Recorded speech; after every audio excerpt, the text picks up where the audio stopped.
Good evening, I'm Amna Nawaz. And I'm Jeff Bennett. On the NewsHour tonight, with Vice President Harris presiding, Congress formally certifies Donald Trump's election victory under the long shadow of the Capitol riot 4 years ago today. Canada's Prime Minister Justin Trudeau announces he is resigning amid mounting public disapproval. And a veteran's decision to take his own life and detonate a Cybertruck in Las Vegas refocuses attention on mental health care for members of the armed services.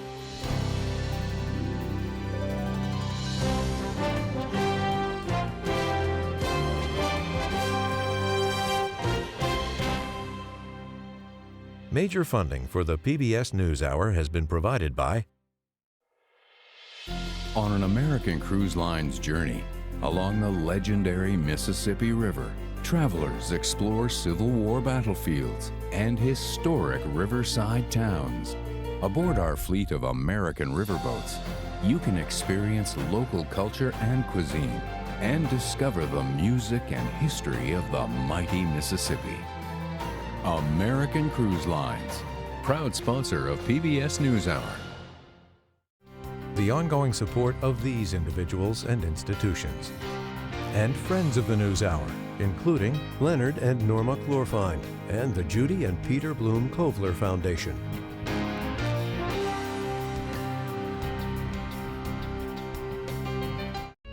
The William and Flora Hewlett Foundation.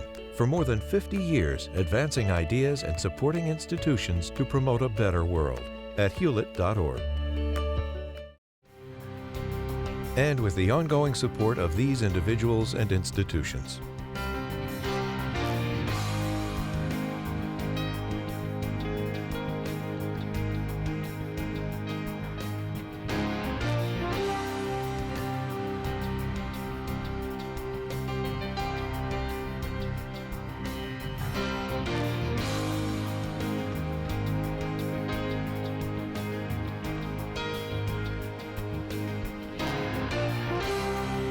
This program was made possible by the Corporation for Public Broadcasting and by contributions to your PBS station from viewers like you. Thank you. Welcome to the NewsHour. Congress today formally certified President-elect Donald Trump's election victory. As congressional correspondent Lisa Desjardins explains, it was a routine procedural moment, in striking contrast to the violent insurrection of 4 years ago. An unusual scene, a winter storm all but shutting down the nation's capital. The House come to order. But Congress at work with a historic charge, counting electoral votes and The votes for President of the United States are as follows. Certifying that former President Donald Trump will soon be president again. Donald J. Trump of the state of Florida received 30. There were no objections, just repeated cheers as winning states for each party were announced. Presiding over this in her role as vice president, Kamala Harris, the woman who hoped this day would be hers. Instead, she did her duty and gavelled Trump's victory into history. Donald J. Trump of the state of Florida has received 312 votes. Kamala D. Harris of the state of California has received 226 votes. On social media, former Vice President Mike Pence, who rejected pressure from Trump in 2021, wrote it was particularly admirable that she presided over an election she lost. Harris told reporters Americans must be willing to fight for and respect democracy. Otherwise, it is very fragile, and it will not be able to withstand moments of crisis. And today, America's democracy stood. For her replacement, a standout moment. Senator J.D. Vance of Ohio was present for the certification of his win as Trump's VP. Outside, beefed-up security surrounded the Capitol, but the tall barriers stood untested. Snow, rather than protests, blanketed the National Mall. We're not going to take it anymore. This is our country. A stark contrast to 4 years ago, when a mob of Trump supporters fed lies of a stolen election, easily overwhelmed bike rack barriers, assaulted police, and stormed the Capitol. Everyone just get down. The violence delayed things. Congress returned that evening, with 145 Republicans still voting against certifying, but they failed. The riot is now the largest prosecution in Department of Justice history. So far, 1,500 people have been charged or convicted for their actions that January 6th, 590 charged with assaulting or impeding police. Some 700 people have been sentenced to time behind bars so far. But all of them are now on the cusp of a promised pardon from Trump, as he again stressed last month on NBC. Yeah, I'm looking first day. Issue these pardons. These people have been there, how long is it, 3 or 4 years? Right.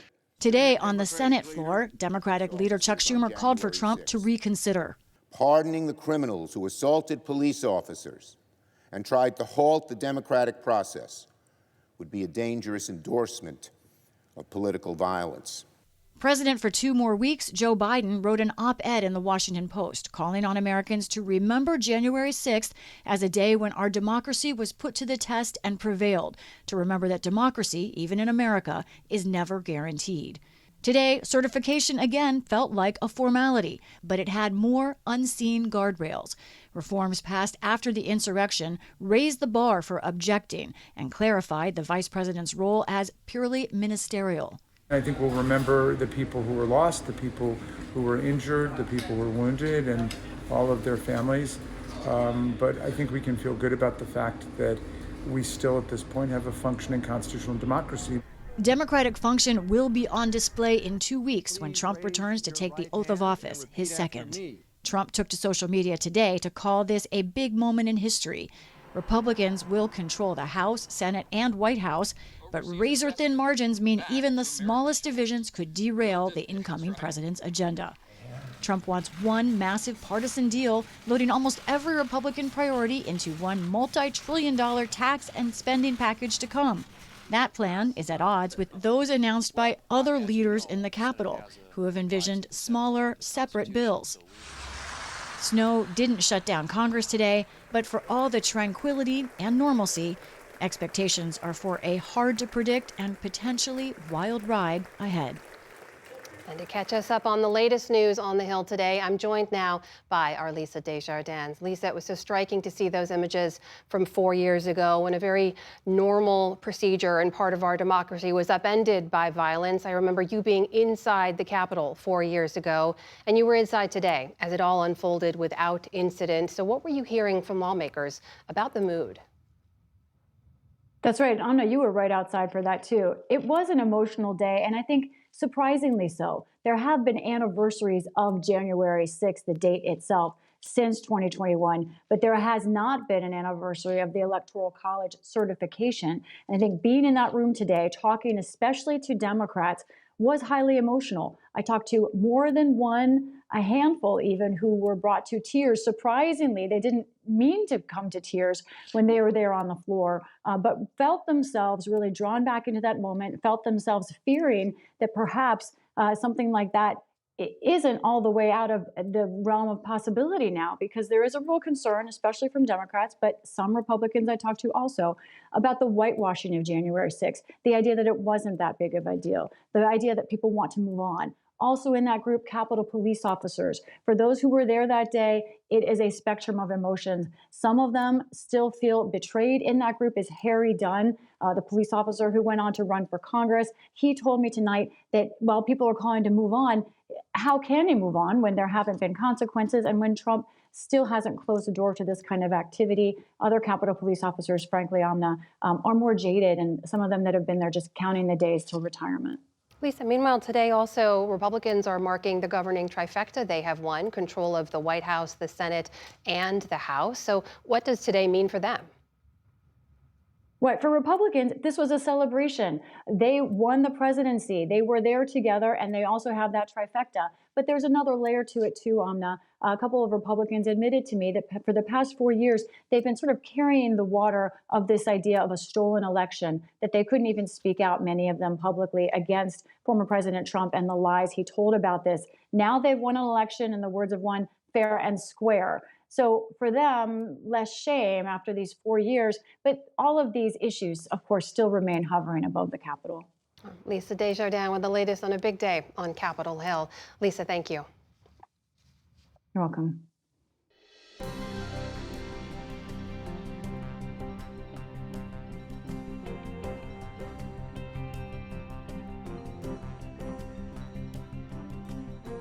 A major winter storm is still rolling across the U.S., beginning with blizzard conditions in the plains last night and dropping snow onto mid-Atlantic states this morning. The National Weather Service warned some places could see their heaviest snowfall in a decade. It's having a major impact on travel, while students from Indiana to Maryland are enjoying a snow day. In Washington, D.C. this morning, the competition was fierce. You just saw me nail that guy in the face, right? As huge crowds gathered at Meridian Hill Park for a timeless snow day tradition, the snowball fight.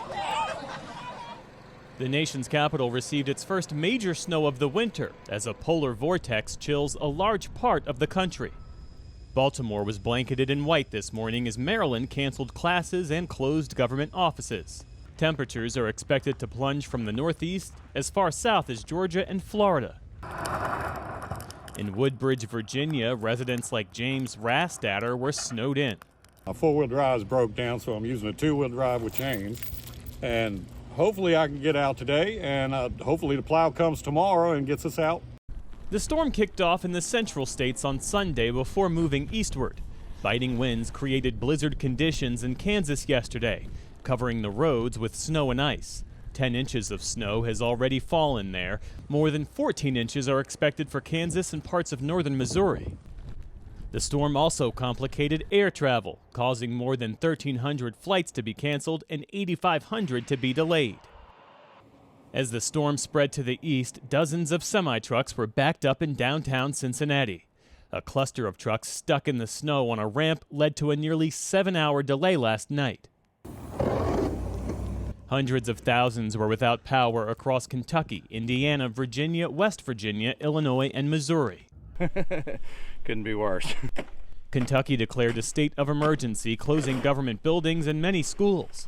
Louisville recorded more than 7 inches of snow, blowing out the date's old record of 3 inches set in 1910.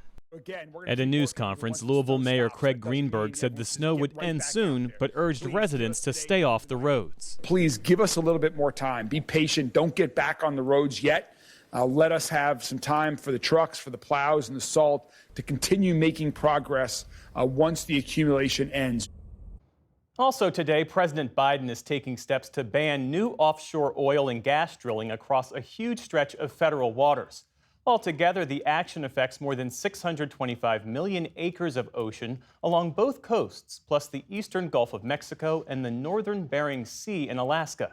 The Biden administration says the environmental and economic risks of drilling in those areas outweigh their potential economic benefit.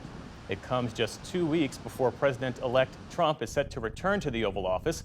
He's vowed to, quote, unban it immediately, but that would likely need an act of Congress. U.S. Steel and Nippon Steel are suing the Biden administration for blocking their nearly $15 billion merger deal. In a lawsuit filed in federal court today, the companies say the decision was based on politics and had no legal basis. In a separate filing, they also allege that the head of the Steelworkers Union and a rival steelmaker engaged in racketeering to tank the buyout. On Friday, President Biden officially blocked the deal, citing America's national interests. In South Korea, the government's anti-corruption agency has asked the police there to take over its efforts to detain impeached President Yoon Suk-yeol. Pro-Yoon demonstrators gathered outside of his residence in Seoul today. That's where presidential guards blocked investigators from detaining Yoon last week. Authorities are investigating whether Yoon's declaration of martial law back in December amounts to a rebellion. He has refused to be questioned about his actions. It's all unfolding as U.S. Secretary of State Antony Blinken met with his counterpart in Seoul today. He said South Korea's political crisis would not hurt its relationship with the U.S. The United States has full confidence in South Korea's institutions, and we reaffirm our unwavering support for the Korean people as they work tirelessly to uphold those institutions. We trust that the Republic of Korea, as a leading global democracy, will proceed in full accordance with its constitution and the rule of law.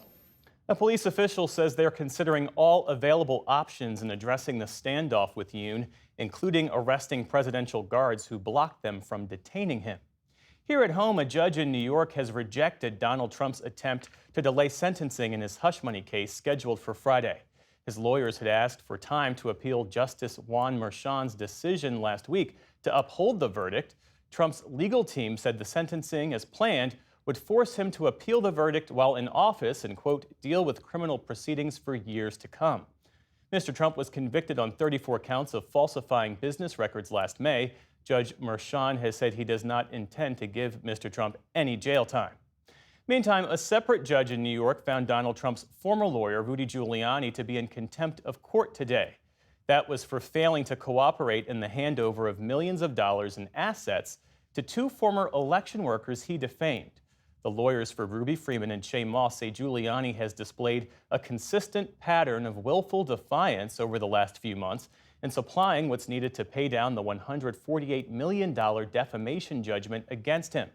The judge has yet to detail what specific penalties Giuliani could face. Venezuelan opposition leader Edmundo Gonzalez met with President Biden at the White House today. The U.S. recognizes Gonzalez as the winner of last year's disputed presidential election. He's on a regional tour to rally support for removing Venezuela's incumbent president Nicolás Maduro from office. Maduro is set to start his third term later this week. Outside of the White House today, Gonzalez would not reveal what he and Mr. Biden spoke about, but said the meeting was long and fruitful. Larga, fructífera. We are grateful for the support that the government of the United States has given us in this struggle for democratic recovery in Venezuela. We will ensure that the road to restoration and democracy is paved as soon as possible. Gonzalez also said he expects a very close relationship with President-elect Trump and that he's in contact with Mr. Trump's team. The city of Minneapolis this afternoon approved a police reform deal with the federal government that stems from the 2020 murder of George Floyd. Today's agreement, known as a consent decree, requires long-term supervision of the city's police force by a federal court. It follows a scathing Justice Department report in 2023 that found systemic discrimination towards racial minorities and frequent violations of constitutional rights. A judge must approve today's agreement, and then an independent monitor will oversee the changes. The state of Louisiana has reported the nation's first bird flu-related human fatality. Health officials say the patient was over the age of 65 and was reported to have underlying medical conditions. In a statement, Louisiana's Department of Health said the unnamed person contracted the disease, quote, after exposure to a combination of a non-commercial backyard flock and wild birds. Since March, more than 60 confirmed bird flu infections have been reported in the U.S., but most of them have been mild. Officials say the current risk to the general public remains low. The Pentagon said today that it's sending 11 Yemeni prisoners from the Guantanamo Bay Detention Center to Oman. That's as the Biden administration looks to draw down the prison population there. None of the released men had been charged with crimes during their 2 decades of detention. Their departures leave 15 men at Guantanamo. On Wall Street today, stocks ended mixed to start the week. The Dow Jones Industrial Average gave up early gains to end just a fraction lower. The Nasdaq jumped more than 240 points. The S&P 500 also ended higher on the day. Still to come on the News Hour, Tamara Keith and Amy Walter break down the latest political headlines. Editorial turmoil at The Washington Post serves as a microcosm of the news media industry. And we remember those killed in last week's New Orleans attack. This is the PBS NewsHour from the David M. Rubenstein Studio at WETA in Washington, and in the West from the Walter Cronkite School of Journalism at Arizona State University. Today, Canada's Justin Trudeau announced that he intends to resign as Prime Minister and leader of the Liberal Party under tremendous pressure from his own caucus and from among his closest allies. Here's part of his remarks making that announcement earlier today. I have always been driven by my love for Canada, by my desire to serve Canadians, and by what is in the best interest of Canadians. And Canadians deserve a real choice in the next election. And it has become obvious to me with the internal battles that I cannot be the one to carry the Liberal standard into the next election. Trudeau will remain prime minister until the new Liberal leader is selected by the end of March, as his party prepares for a formidable challenge in the next election later this year. I'm joined now by Professor Roland Paris. He's director of the Graduate School of Public and International Affairs at the University of Ottawa and a former senior advisor on foreign policy to the Prime Minister of Canada. Professor Paris, welcome. So we should say there have been signs this was coming for months, but help us understand why this is happening now. And was his resignation, in your view, inevitable? I think it was heading in this direction for some time. This is a story of a government and a prime minister who's been in power for nearly 10 years. Canadians are very clearly tired of him. Polls turned decisively against him about 18 months ago. He tried and his team tried everything they could to try and reverse that trend. But with the prospect of an election in 2025 and what looked like an almost inevitable crushing defeat in that election, as you mentioned in your intro, members of his own caucus and his own party called for him to resign and to be replaced by someone else, and that's what he did today. It's worth reminding everyone he was a real rising star in global progressive politics when he first became prime minister back in 2015. He had very high approval ratings soon after in the mid-60s. By the end of last year, those were down in the low 20s. So what was behind that? What was fueling such a spectacular fall from grace? Well, like a lot of incumbents, he suffered from having been in power during the pandemic and with all of the disruption that was caused by the pandemic landing on his doorstep. Also, of course, inflation, cost of living, housing, but mostly it was time.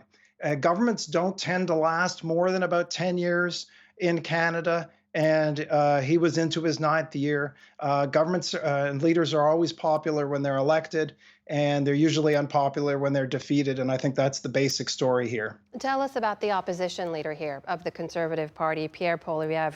What role did he play in Trudeau's downfall here? Well, of course, he was doing everything he could to weaken the Liberal Party.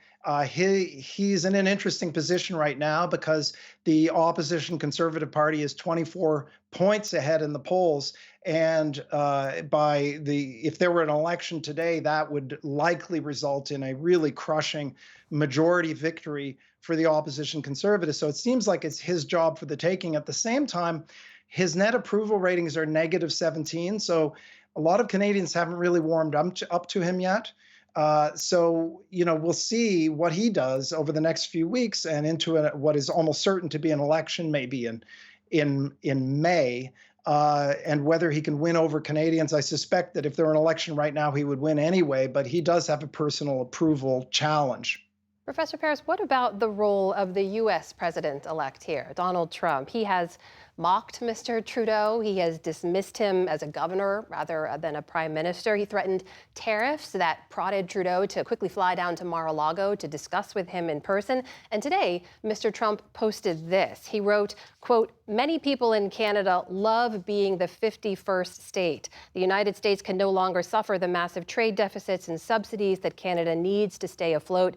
Justin Trudeau knew this and resigned." He goes on then to suggest that Canada should merge with the United States. But do you think that Mr. Trump and his attitude towards Trudeau played a role in his weakening in any way? Well, I would say that the statement that Mr. Trump made today and previous similar ones are just nonsense and viewed as nonsense here. And the dynamic that led to Mr. Trudeau resigning today was underway long before Mr. Trump was elected in November. But that said, Trump's threat of imposing 25% tariffs on Canada and other countries once he takes office, that is taken very seriously here. It would have devastating effects.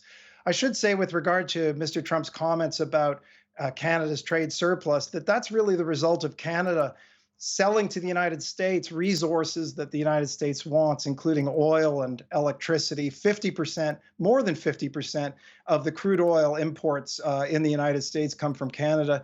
Lots of the critical minerals that fuel America's technological industries come from Canada. I don't think Mr. Trump wants to cut off those things.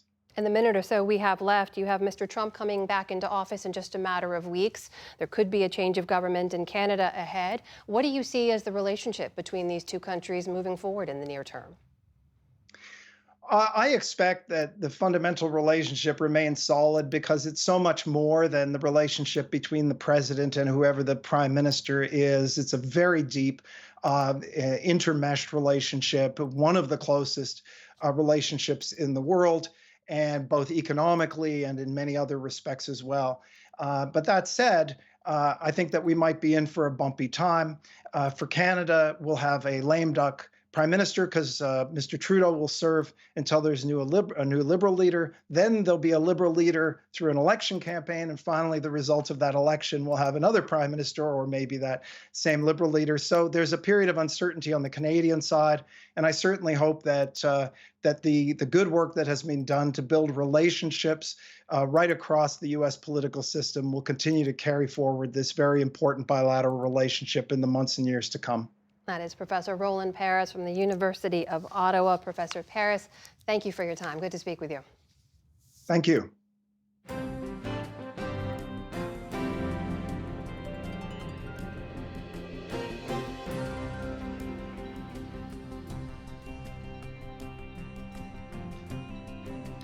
There are new details tonight about the man believed responsible for exploding a Tesla Cybertruck last week in front of the Trump Hotel in Las Vegas.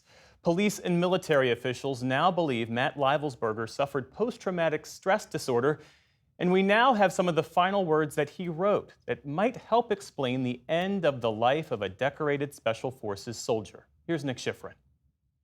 Matthew Leibelsberger was a warrior, a career Special Forces soldier known as a Green Beret. In 13 years, he deployed 9 times, including 5 times to Afghanistan, and rose to become an intelligence, then team sergeant with the rank of Master Sergeant. But his final days were spent on leave, stopping at Tesla charging stations on a circuitous route from Colorado to Las Vegas, where he died by suicide before exploding his rented Tesla Cybertruck in front of Trump Tower. In notes on his phone released by Las Vegas police, he called out, quote, military and vets, be prepared to fight to get the Dems out of the Fed government. But he also wrote, why did I personally do it now? I needed to cleanse my mind of the brothers I've lost and relieve myself of the burden of the lives I took. U.S. officials confirm Leibelsberger, like so many other warriors, suffered trauma from service, including a reported traumatic brain injury. He also suffered moral injury. You want to read the email? Yep. That he detailed to Army Intelligence Officer Sam Shoemate, who read a Leibelsberger email on the Sean Ryan podcast. In the email, Leibelsberger admitted he participated in a 2019 strike in Afghanistan that he said killed hundreds of civilians and a subsequent cover-up. Leibelsberger was also in touch with an ex after splitting up from his second wife. It ultimately appears to be a tragic case of suicide involving a heavily decorated combat veteran who is struggling with PTSD and other issues. Army officials confirm he was in therapy. Quote, Leibelsberger had access to and used the Preservation of the Force and Family program. He did not display any concerning behaviors at the time and was granted personal leave. That was just days before his life ended in Las Vegas.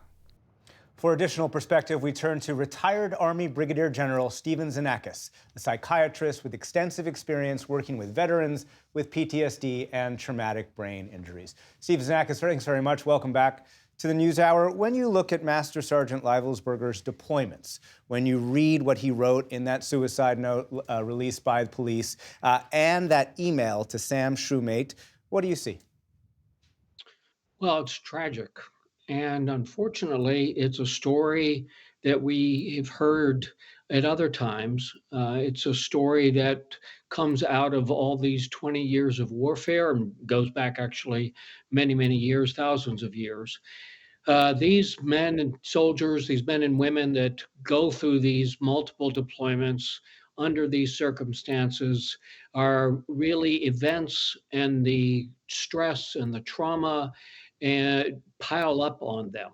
And you have all these factors in play with him.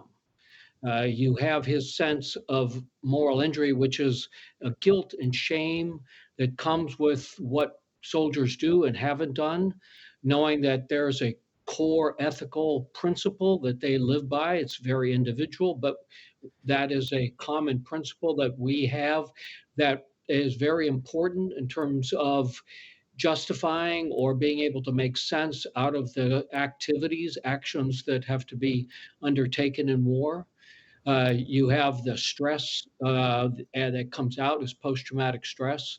There is traumatic brain injury, which there's evidence that he also suffered that there's injury and damage to the brain.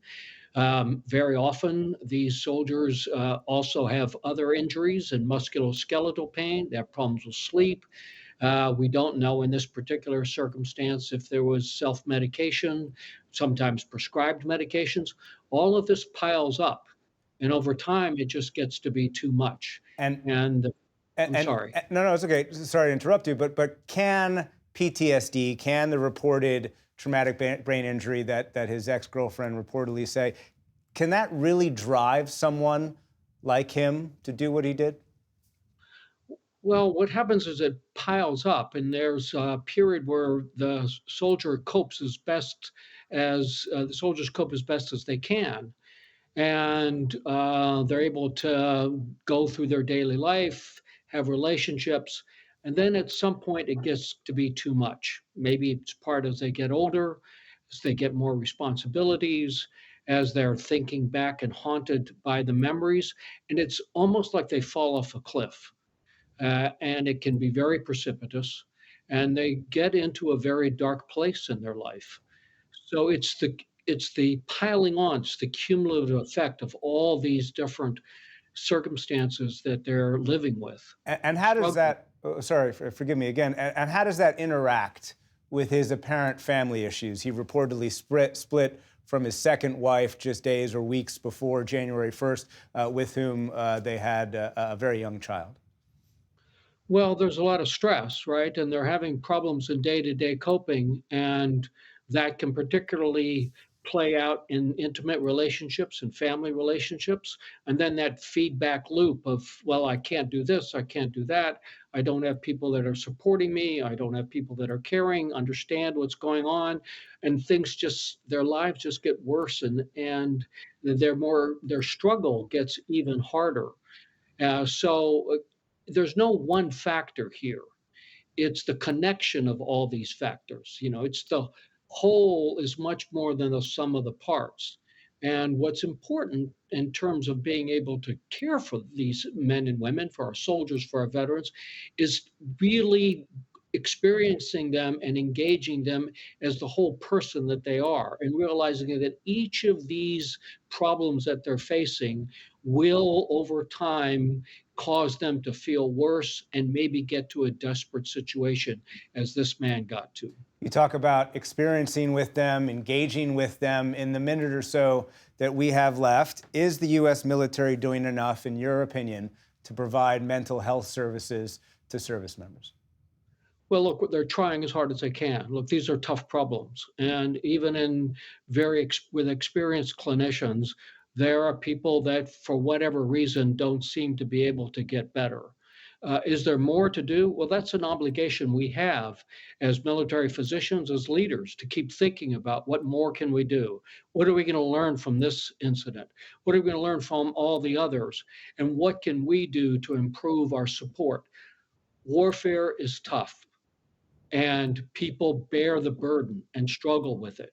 So the military is doing what it can. We do that as part of that, but we've got to continue to put more energy and time to improve our support for our service members and their families.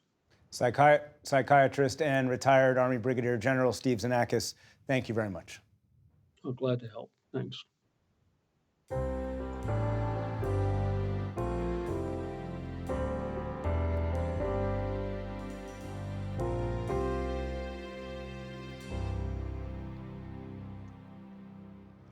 Now that Congress has formally certified the results of the presidential election, a path is officially paved for President-elect Trump to take office later this month.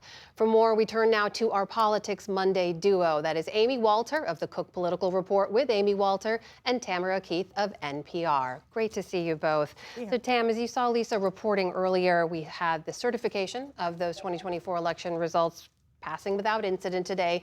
4 years later, a dramatically different scene unfolded on Capitol Hill. When you look at recent polling from The Economist, though, it shows that less than half of all Americans, some 49%, say they believe that Mr. Trump bears some or a lot of responsibility for that January 6th attack. That includes, in terms of a partisan breakdown, 83% of Democrats, 17% of Republicans. Do you feel like Mr. Trump and Republicans have sort of successfully recast that day and rewritten political history? Yeah, and a lot of these questions, the answers that people give in polls is often just a reflection of their views on Trump, no matter what the question is. I don't know if that's the case here, but it certainly could be, because views of January 6th have begun closely tracking with views of Trump. That is, he says it was a day of love. He says it wasn't a big deal.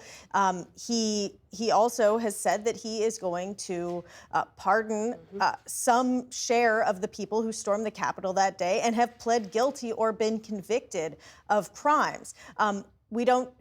It isn't clear yet whether it will be truly considered on a case-by-case basis or whether these will be blanket pardons.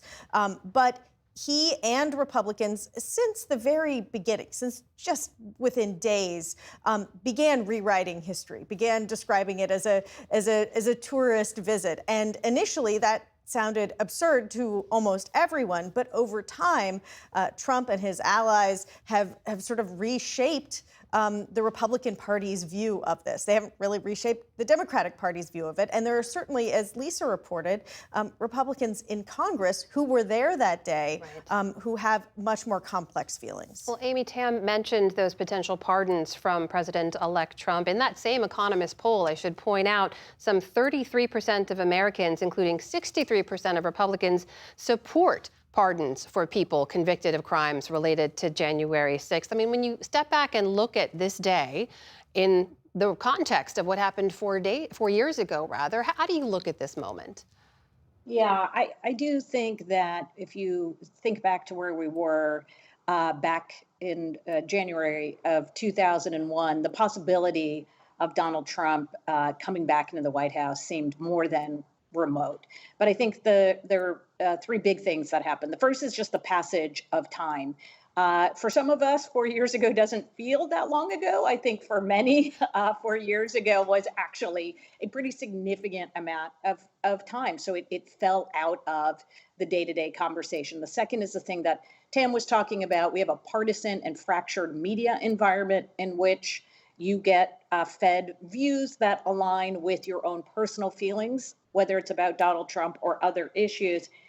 And I also think that we had the fact that the president wasn't prosecuted. The former president was never prosecuted for this. There was not a case brought against him. So all of those things together, I think, helped to put this issue more on the back burner in the 2024 election than we thought it would be in 2021. At the same time, I think it would be very dangerous for Republicans or for President Trump to assume that voters don't think that these actions were problematic, that they support the pardoning. As you pointed out, only 33% really overall support pardoning these January 6th defendants, and that many voters went into the voting booth holding two thoughts at one time. One, they really did not like Trump's actions in the January 6th events. And at the same time, they really did think he was going to do a better job for them as president on their most salient issue. And for many of them, it was the economy. Well, Tim, this is the context in which lawmakers now step in to do their jobs, right? And Republicans have a governing trifecta now. They've chosen their leader in the Senate and Senator John Thune, House Speaker Mike Johnson. And we know there's been some questions about how Mr. Trump and the Republicans will move forward with a very broad and aggressive policy agenda that they have, everything from the border crackdown to energy policy and tax cuts. Mr. Trump himself weighed in on what seems to be a suggestion of what he'd like to see in the way they move forward with a Hugh Hewitt interview earlier today. Take a listen. I favor one bill. I also want to get everything passed. And, you know, there are some people that don't necessarily agree with it. So I'm open to that also. My preference is one big, as I say, one big, beautiful bill. Do you see Republicans moving forward with one big bill with all of these policy items? You know, it's a good question. I think it is a matter of debate that is being debated right now among Republicans. Trump, as you say, both in that Hugh Hewitt interview and in a social media post, said he wanted one big, beautiful bill. One big, beautiful bill is really hard to do when you have an extremely narrow margin. And that is especially the case in the House of Representatives, where Republicans just have such a narrow margin. We saw that with the election of Speaker Johnson, that was as narrow as you can get. And Republicans have struggled with big budgetary bills that do a lot of things. This is a particular area of struggle for Republicans. For the last several years, they've had to rely on Democratic votes alone. It's not clear that just having Republicans alone in power is going to be enough to get them past all of these issues, which is why just doing immigration or just doing immigration and oil drilling together and saving the tax bill for later, some Senate Republicans especially think that might be more plausible. Amy, what do you make of that?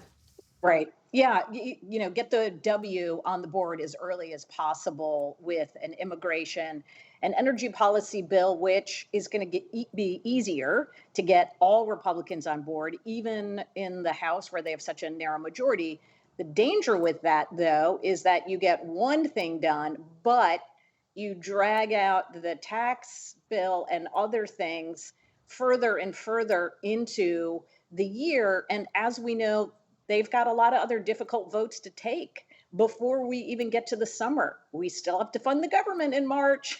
There's going to be a debt ceiling bill. And then there are the things that we don't know are going to happen that will take both energy and time and potentially the president's capital. So the theory of one big bill is there's so much in there that everybody gets something. There's something, a little something for everybody. One thing I'll note, historically, regardless of the size of their majorities, presidents in their first term have been able to get one big piece of legislation done on party line only votes. So Trump got his tax bill in 2017. We'll see if he can get it again in 2021. We will see indeed. Amy Walter and Tamara Keith, always great to see you both. Thank you so much. Thank you.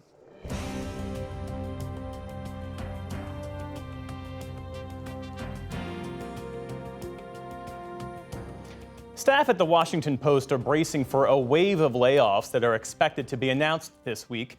It's the latest hit for the Post, coming just days after a longtime editorial cartoonist, Ann Tilnes, resigned in protest. Her editor rejected her latest cartoon, which depicted Post owner Jeff Bezos and other media leaders on bended knee before President-elect Trump. The Post said the cartoon was rejected because it had been repetitive of a recent column and another that was set to be published. Her editor in a statement said in part, "Not every editorial judgment is a reflection of a malign force."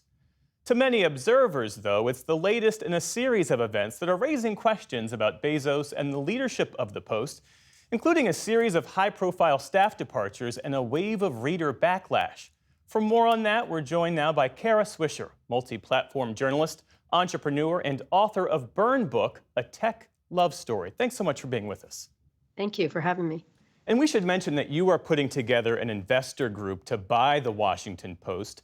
Jeff Bezos I'm thinking about it. Thinking about it. Yes, I've been talking. I'm talking to a lot of people because I'm just disturbed by what's happening there. I'm sure other people are too. The question is if he wants to sell it. He hasn't indicated any interest whatsoever. But I wanted to raise the idea because I think it needs new leadership and new management. And right, I was going to say he's given no indication that he intends to sell. No. But what's the vision? Why are you in the hunt? Well, I started off at the Washington Post in the mailroom. Excuse me. That's where I started my career when I was at college at Georgetown University, and so that was my first job. And I worked there for many years. I started covering the internet there, which is my big area. I went on to work at the Wall Street Journal and the New York Times, and did a whole bunch of different things, including a very famous tech conference that was pretty good. And so I've been watching what's happening at the Post for a long time, and I was quite heartened when the Grahams family, which had owned it for so many years, sold it to Jeff Bezos. And in the initial years, he did a very good job. He got it for a very low amount of money, by the way. But he was doing a very good job. And it's just recently that his business interests are not aligned with the Post. And everything he's done so far over the past, year or so has been pretty questionable, I would say. Not because necessarily it's malign. Bringing in malign forces, it sort of takes it to a new level. I think he has business interests that are not aligned with the Post. And some of his selections have been bad, including pulling the endorsement of Kamala Harris at the last minute. There's always some excuse. He didn't see it. He didn't read it. It doesn't really matter. He's involving himself in ways that aren't working for the Post, which is also in distress as a business at this moment. Well, on that point, strong journalistic ethics prioritize independence, and Jeff Bezos obviously isn't a journalist, he's a businessman, and you can make the argument that he has a fiduciary responsibility to minimize any scrutiny or retaliation that could affect the Post or his broader media empire. What do you say to that argument? Well, there's only one shareholder here, and that's Jeff Bezos, so he can do whatever he wants. So it's not like it's a public company and there's other things. But, other public companies have been very explicit that they're going to do fair and accountability coverage of the things. And I think some of the actions he's taken, including with Anne, who's an amazing Pulitzer Prize-winning cartoonist, I don't think Jeff had anything to do with this decision. I think it was done by David Shipley, but it's in this mood of not poking the bear, I think, when the bear being Trump or Jeff Bezos. I don't know which one they're not trying to poke. But what happened at the Post was Jeff bought it in 2013 and did a lot of stuff that improved it, but they never really figured out what to do post the first Trump era, which gave a bump to a lot of people. And so, in many ways, it's his fault of where it is, and now he's doing things that are making it worse. And I'm not sure why, right? I'm not sure what's happening with him. And I think he's been a very good owner until recently, I would say. And now he just doesn't, I'd like to know why he wants to own it, what his plans are. The plans that they've outlined seem preposterous, really. I don't know what else to say. He's a very good business person, but a lot of these ideas are really an antithesis of what an independent newspaper should be. And I don't mean to stay in the past, and the Post has a storied history. I'm a journalist who's blown up a lot of things. I believe in changing and shifting, but you have to come up with something that preserves the integrity of the Post and at the same time makes it into a pretty good business. Are there lessons the Post could learn from the New York Times multimedia diversification or from the rise of digital native outlets like Axios or Substack or Semaphore? The list goes on. Well, I don't mean to be rude, but I did the first one, which is called All Things D at the Wall Street. Walt Mossberg and I were the OG of all this stuff. It's funny when it's like, oh, this is new. I'm like, no, we did it a long time ago because we did see what was coming and the importance of digitization of media and how the consumer had changed really drastically. And we also supplemented it by having a conference that was highly lucrative that could pay the bills too, because news is hard, advertising is tougher. Some people have done subscriptions really well, like the Information does great journalism and does subscriptions. Other things rely on advertising, like we did at All Things D, or sponsorship, like we did at the Code conferences. There's all kinds of things you could look at, and the New York Times is one way of doing it. They do everything, they cook everything internally, right? But they did an important diversification. News is not the driver of the growth of the New York Times right now. It's Wordle, it's cooking, it's sports, it's all kinds of things. And that's important for a news organization to have multiple revenue streams around it, especially as people, especially young people, go off and get things from TikTok or Instagram or wherever they happen, or YouTube, for example, has become critically important in the TV watching space. And so the Post hasn't really done anything. They don't have a podcast division to speak of. Other companies have done a really good job at that, and it can be very lucrative. I have some ideas, which I will outline if I get a meeting with Jeff. I've known him I met Jeff before he was a billionaire when he first started Amazon. He's a wonderful entrepreneur. And I think he has to understand that he may be where he is today is not where he was, and that he may not be the correct owner for this thing. That's all. I just want to talk to him about it and understand why he wants to own it if he continues to do these things that are causing a huge amount of people to leave, a huge amount of talent, and that's hard to get back.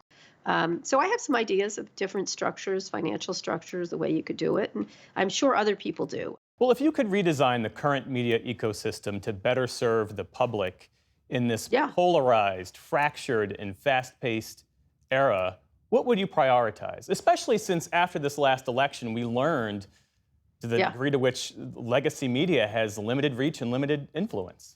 Well, that's been happening for a long time. It's something I warned of in my book and many for years and years. I wrote this column. I'm like, everything that the thing I said over and over again is everything that can be digitized will be digitized. And it was, right? This was at the beginning of my career. And I think one of the things they have to recognize is where is the audience? The audience has taken control of the media and it's not giving it back anytime soon. So you go where they are going, you try to create things they want to consume. It doesn't have to be light. It doesn't have to, there's a terrible word in media, make it snackable. I think that's the worst thing I've ever heard in my life, but make it interesting. I mean, I have a million ideas of what you can do and how you could structure it so it's more protected.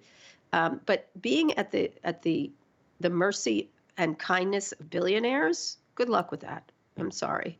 It's, maybe a lot of billionaires, so none of them have control, but a single billionaire, I don't care how you slice it. And I don't know how nice that billionaire is. It's never going to end well. It just isn't. Kara Swisher, thanks for joining us. We deeply appreciate it. Thank you. Thank you.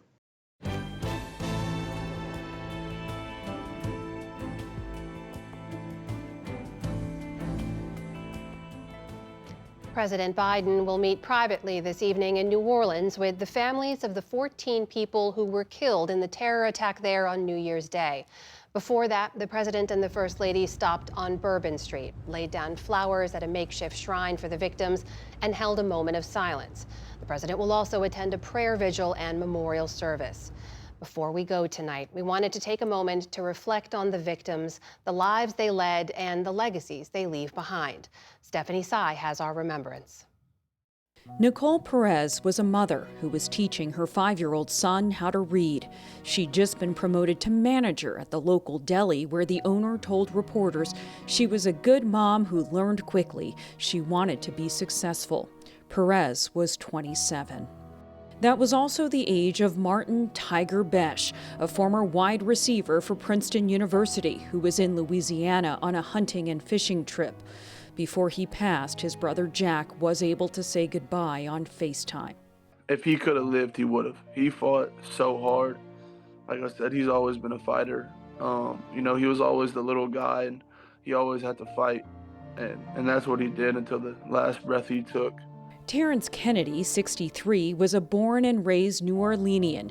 His sister told reporters he was a kind man with a big heart who loved watching football, especially the Pittsburgh Steelers. Drew Doffin graduated from Auburn University in 2023 and, according to his LinkedIn page, worked at Honda Motor Company. In a statement, Auburn University President Christopher Roberts said of the 26-year-old alum, "Words cannot convey the sorrow the Auburn family feels for Drew's family." Kareem Badawi had just finished his first semester at the University of Alabama. His father told reporters his son spent all his life loving people and socializing with friends. He was only 18. Also 18, Nakaira Dido, who had her whole life ahead of her, according to her great aunt. She dreamed of becoming a nurse like her mother, who hadn't wanted her to go to New Orleans. Dido was from Mississippi. Elliot Wilkinson was 40 years old and living on the streets at the time of his death. His older brother Cecil told reporters Elliot had a history of mental illness. He said on Facebook, "You will be truly missed. I know life was hard for you at times." Reggie Hunter headed to Bourbon Street straight after work. His cousin said he loved fashion and always matched. The 37-year-old was also a father of 2. 21-year-old Hubert Gothrow was from a nearby town and was a huge Chicago White Sox fan. In a Facebook post, his sister Brooke said, "You deserve so much better than this. I don't know how I'm supposed to go on without you." Edward Pettifer was from London and had ties to the British royal family. His stepmother was Prince William and Prince Harry's nanny. In a statement, the elder prince said, "Catherine and I have been shocked and saddened by the tragic death of Ed Pettifer. He was 31. Latasha Polk, 47, lived in New Orleans. The nursing assistant had a 14-year-old son. Her aunt said, "She wouldn't want us to be sad, but at the same time we can't help but be selfish and want her back." 25-year-old Matthew Tenedorio was a beloved son, brother, uncle, and friend who worked at the Superdome as an audiovisual technician. His father, Louis, urged him not to go out on New Year's. I think as time goes by, I'll see something that reminds me of him and I'll break down. I know that's going to happen probably for the rest of my life. Also 25, Billy DeMayo of Homedale, New Jersey, known as a standout lacrosse player with an infectious laugh. In a statement, his family wrote, his energetic personality inspired everyone around him. 43-year-old Brandon Taylor was the last victim struck by the truck, according to his fiancée Heather, who spoke to reporters. Taylor was described as a quiet Christian who liked to rap. Heather said, "No one should ever have to die like that. He didn't deserve it."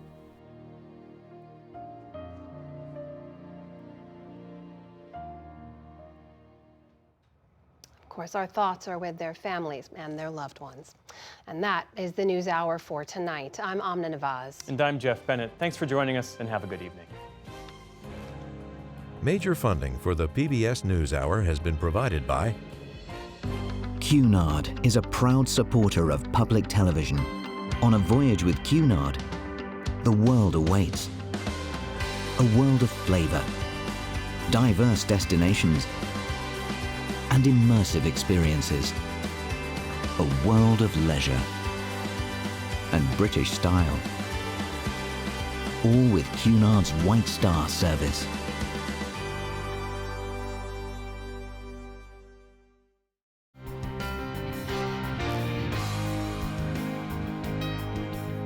the John D. and Catherine T. MacArthur Foundation, committed to building a more just, verdant, and peaceful world.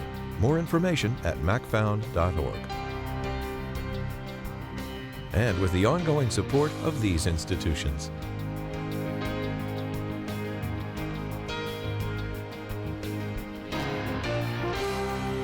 This program was made possible by the Corporation for Public Broadcasting and by contributions to your PBS station from viewers like you. Thank you.